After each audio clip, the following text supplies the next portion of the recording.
বৃদ্ধাশ্রমে কোনো সিট খালি নেই, 6 মাস আগে বুকিং দিতে হয়।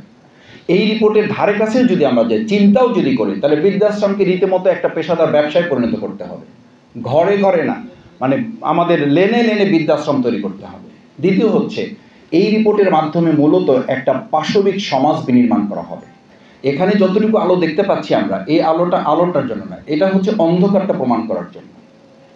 দ্বিতীয় একটা কথা বলি, আপনি রেল বানিয়েছেন বা ট্রেন বানিয়েছেন, ট্রেন যদি স্বাধীনতার জন্য বলে যে আমি আজকে থেকে নদীতে চলার স্বাধীনতা চাই, আচ্ছা আপনি বলেন পৃথিবীর কোন যুক্তিতে কোন মানুষ, বিবেক দূরে থাক, শুধু জ্ঞান, বিবেক বাদ নেই, আমার বিবেকের প্রয়োজন নাই, শুধু জ্ঞানের দৃষ্টিতে যদি আপনি পর্যালোচনা করেন, ট্রেনকে যে স্ট্রাকচারে বানানো হয়েছে, সেই স্ট্রাকচারাল ট্রেনকে যদি বলি যে আমি তাকে এখন নদীতে চালাতে চাই, বাস যদি বলে যে না আমি আজকে থেকে স্বাধীনতার অংশ হিসাবে আকাশে উঠতে চাই, এটি কি পৃথিবীর ইতিহাসে এখন পর্যন্ত বাস্তবসম্মত উপায় হবে?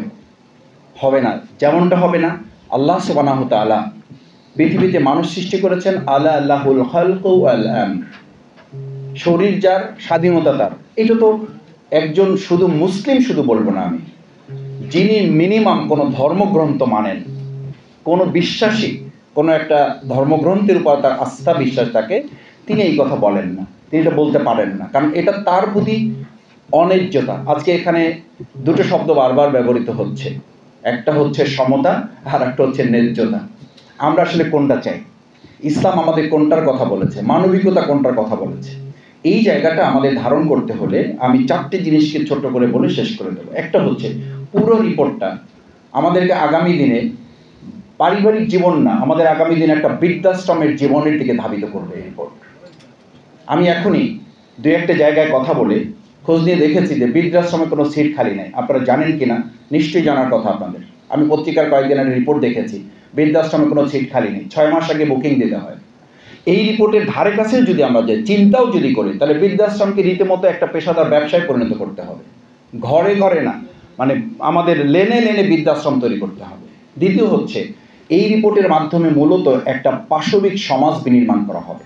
কারণ আমাদের দুটো ধারা আছে, মানুষের মধ্যে দুটো থিম দিয়ে দিয়েছেন আল্লাহ তাআলা, একটা হচ্ছে মোরালিটি, একটা হচ্ছে এনিমলিটি। আমাদের এখানে পুরো রিপোর্টটাকে আসলে একটু যে বললাম কিছু আলো তো আছেই, ওই আলোটা তো অন্ধকারের জন্য, অন্ধকারকে চিহ্নিত করার জন্য। সেই জায়গায় মূলত একটা পাশবিক সমাজ বিনির্মাণের বন্যতা, যেখানে একেবারে মানুষের মতো করে বাঁচার কোনো অধিকার নাই। পাশবিক সমাজ বিনির্মাণের যে কাঠামোটা নির্মাণ করা হয়, সেই কাঠামোটাকে ধারণ করে এখানে কিছু চিন্তা পরিকল্পনা তুলে দেওয়া হয়েছে।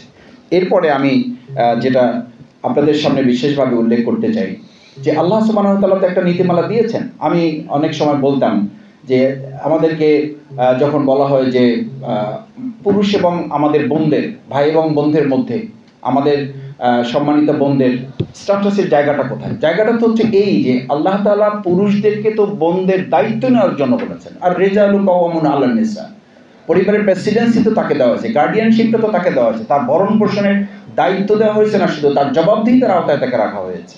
সেই জবাবদিহিতার আওতায় থেকে যদি কেউ মনে করে যে না আমি আমার এখান থেকে দায়িত্বের জায়গা থেকে আমি বের হয়ে যাব, আমি গার্ডিয়ানশিপের মধ্যে থাকতে চাই না, আমি অভিভাবকদের মধ্যে থাকতে চাই না, আমি নিজেই অভিভাবক সাজতে চাই, এটা একটা বিষয়। আর একটা হচ্ছে, যদি আমি আমার অধিকার বা ন্যায্যতার পরিবর্তে আমি যদি আমার সেখানে অ্যাগ্রেসিভনেসটাকে প্রতিষ্ঠিত করতে চাই, আমার নিজস্ব গোয়ার্দমিটাকে প্রতিষ্ঠিত করতে চাই, আমার শক্তিটাকে প্রয়োগ করতে চাই, তাহলে শক্তি এবং নৈতিকতা দুটো জিনিসের লড়াই যেখানে হবে, সেই সমাজটা কোনো ন্যায্য সমাজ হবে না। সমতা তো প্রশ্নই নাই, ন্যায্য সমাজ হবে না। শেষ আমি যে কথাটা বলতে চাই, এই কমিশনকে নিয়ে ইতিমধ্যে শুধুমাত্র আমাদের বিভিন্ন সংস্থা সংগঠন না, আমাদের বোনদের বিভিন্ন প্রতিষ্ঠান এটার বিরুদ্ধে বা এটার ব্যাপারে যত যৌক্তিকতা তুলে ধরেছে। আমি তো এখন পর্যন্ত সরকারের অন্তর্বর্তীকালীন এই যে নারী সংস্কার কমিশন অথবা এটি প্রধান উপদেষ্টা মহোদয়ের কাছে দেওয়া হয়েছে, এখন পর্যন্ত এটি নিয়ে কোনো বক্তব্য তাদের থেকে আসে নাই। এটা অত্যন্ত দুর্ভাগ্যজনক।